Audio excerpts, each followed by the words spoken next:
speak, I'm gonna film a video. Abram, God's plan to bless the nations. Do you remember how God destroyed the earth in a flood and started over with only Noah and his sons and their wives? Well, Noah's son named Shem had lots of children, and those children had more children, and then those children had more children, and on and on and on for 10 generations. And then a man named Abram was born.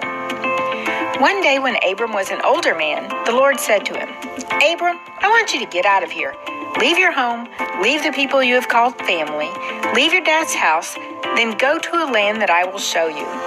After that, I will make you into a great nation.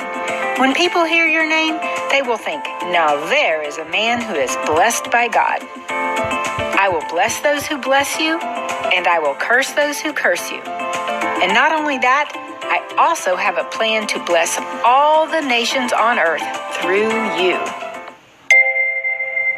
Do you know what it means to be blessed? Being blessed by God is like being followed by the beautiful rays of the sun. It's like God has brushed some of the dust of his awesome love onto us so that our life starts to glow a little.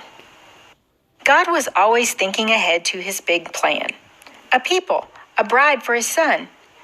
God's big plan wasn't just to bless a few extra special people here and there. God's plan was to bless a lot of people in all the countries of the world. But his plan started right here with this one guy, Abram, who chose to respond to God's voice. God was telling Abram to pack up and move far away from his home, away from his dad's house, and from everything that was familiar to him. And do you know what Abram did?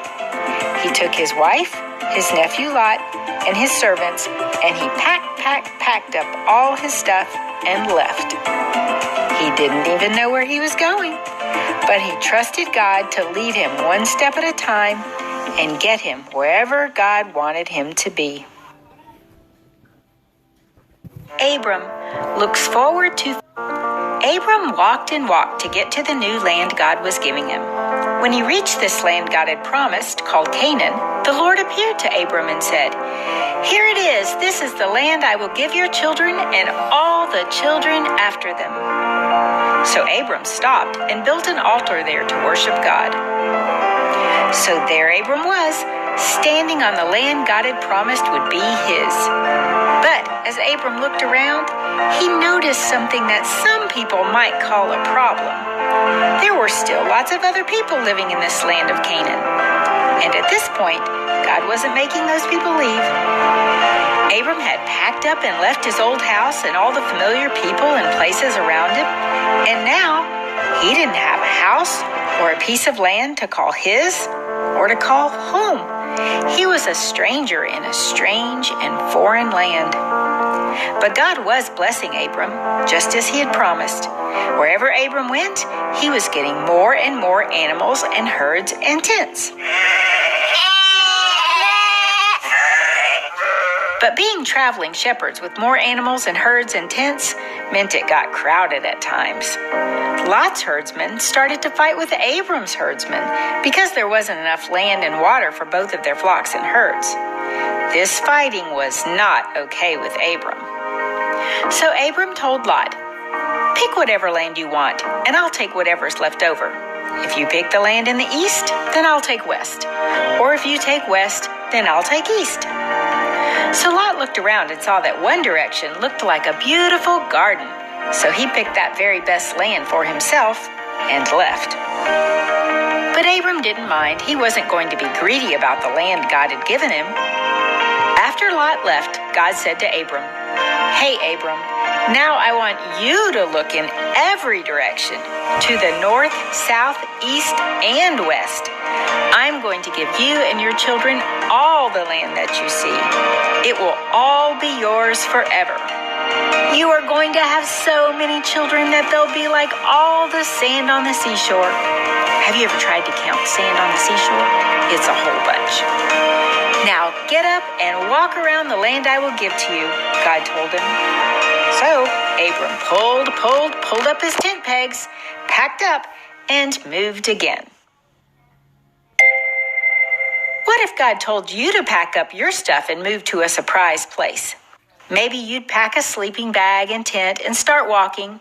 Or these days, maybe you'd pack a suitcase and go to the airport and get on a plane. Then, once you get to the new home, you notice you are in a totally different country than where you started.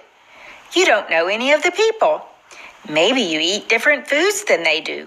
Maybe you talk or dress differently than they do. That wouldn't have the comfy, snuggly feeling of being at home, would it?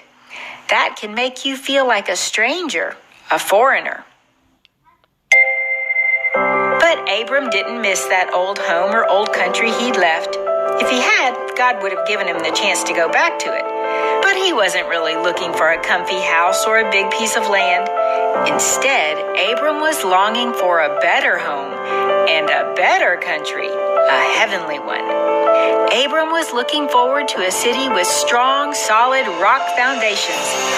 And he wasn't looking for a city that man would build, but a city whose architect and builder would be God. Abram trusted and believed God even though he was only seeing God's promises from a distance. Abram knew he was a foreigner and stranger on the earth. So even though Abram had to keep moving his tents as a stranger in a strange foreign place, Abram made his home in the land God promised. He just made his home as a traveler, knowing that one day the promise for a real home on a strong, immovable foundation would happen. When you believe God, even though there seems to be a gap between what you see and what God said is true, that's faith. Keep watching with heaven eyes, and you'll see that for Abram, that together with us, everything will be perfect.